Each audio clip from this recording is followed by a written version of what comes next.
Welcome to Kenton Teaches. Enjoy the video. You begin by opening the editor and loading the map you'll modify. This ensures you're working live, not in a blank project. Next, pick the specific entity you want to drive, an animatronic or door, because triggers act on targets. Once that's set, add an event trigger and pick its type, on enter for proximity, on timer for delays, or on signal for chained logic. Doing this now gets the core action in place so you can refine behavior next. Now you'll configure the trigger's logic so it behaves predictably. Define conditions. Require a player state, a time window, or a custom variable so the trigger only fires when intended. Then chain outputs to concrete actions, move, play anim, toggle light, and specify delays in milliseconds to choreograph timing. This is how you create tension and pacing.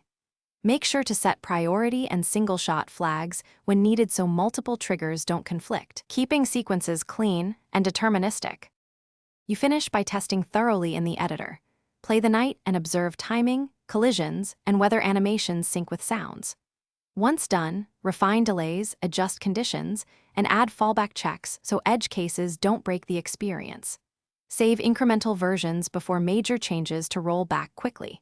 If things go wrong, first inspect collision layers and variable races because most misfires stem from overlapping triggers or misstate checks. Fixing those usually resolves the issue and stabilizes your sequence.